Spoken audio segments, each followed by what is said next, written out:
Assalamualaikum warahmatullahi wabarakatuh. Apa kabar anak-anak peserta didik? Salam sejahtera untuk kita semua. Semoga Anda sekalian senantiasa sehat dan dapat mengikuti video pembelajaran dengan baik. Sebelum memulai pembelajaran, alangkah baiknya kita berdoa terlebih dahulu. Menurut agama dan kepercayaan masing-masing, berdoa dimulai.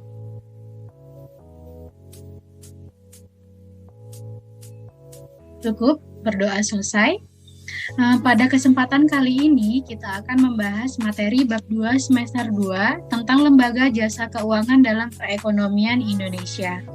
Ibu harap kalian telah memahami tentang bank sentral, sistem pembayaran, dan alat pembayaran terlebih dahulu, sehingga kita akan mudah memahami tentang lembaga jasa keuangan. Nah, dalam materi kali ini, kalian akan dibawa untuk menyimak dan memahami tentang beberapa hal. Yang pertama adalah tentang Otoritas Jasa Keuangan atau OJK, yang kedua tentang bank, dan yang ketiga adalah lembaga keuangan non-bank.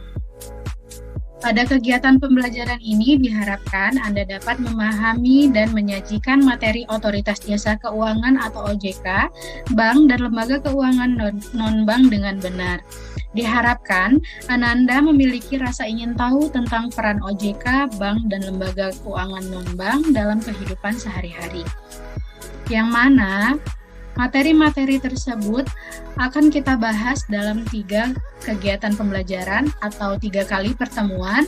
Untuk pertemuan pertama, kita akan membahas tentang Otoritas Jasa Keuangan atau OJK. Kemudian pada pertemuan kedua, kita akan membahas tentang lembaga keuangan bank. Dan pada pertemuan ketiga atau pertemuan terakhir, kita akan membahas tentang lembaga keuangan non-bank. Langsung saja untuk materi pertama, yaitu Otoritas Jasa Keuangan atau OJK. Otoritas Jasa Keuangan atau OJK ini merupakan lembaga baru yang dibuat sekitar tahun 2011. Nah, berdasarkan sejarahnya, OJK ini dibentuk berdasarkan Undang-Undang Nomor 21 Tahun 2011 yang merupakan lembaga independen yang bebas dari campur tangan pihak lain. OJK mempunyai fungsi, tugas, dan wewenang pengaturan, pengawasan, pemeriksaan, dan penyidikan terhadap keseluruhan kegiatan di dalam sektor jasa keuangan, baik dari sektor perbankan, pasar modal, maupun sektor jasa keuangan non-bank, seperti asuransi, dana pensiun, lembaga pembiayaan, fintech, dan lembaga jasa keuangan lainnya. Loh, bukannya ini tugas Bank Indonesia sebagai bank sentral?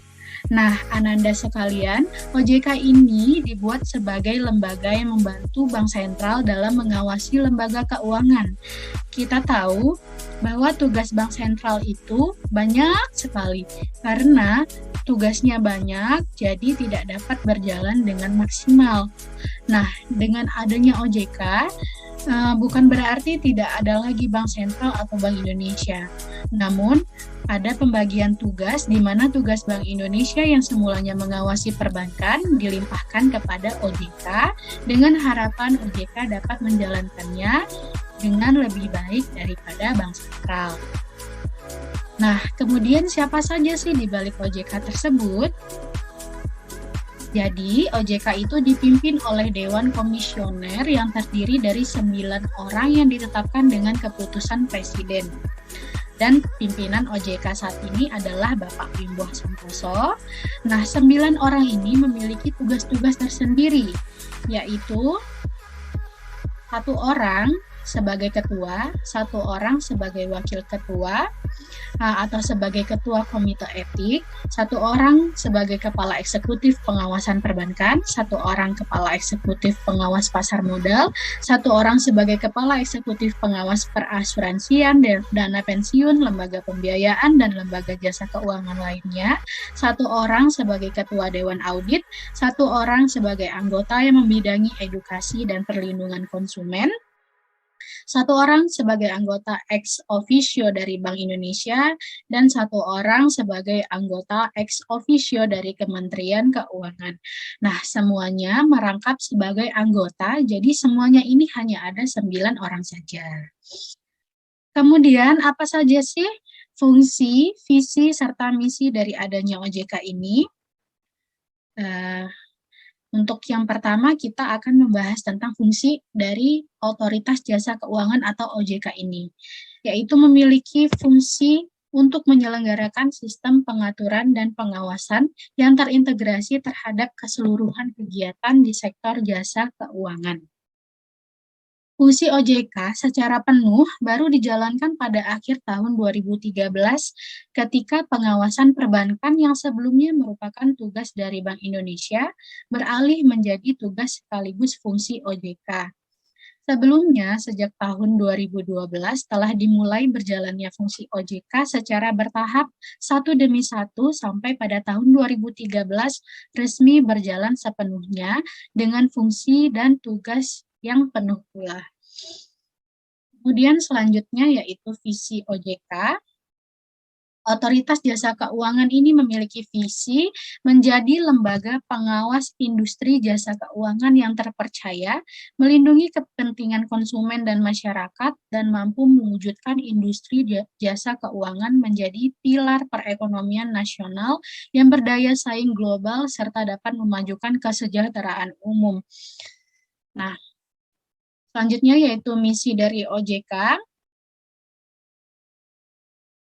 Tentunya misi dari OJK ini merupakan wujud dari terciptanya tujuan berdirinya Otoritas Jasa Keuangan ini sendiri ya, yaitu yang pertama, mewujudkan terselenggaranya seluruh kegiatan di dalam sektor jasa keuangan secara teratur, adil, transparan, dan akuntabel.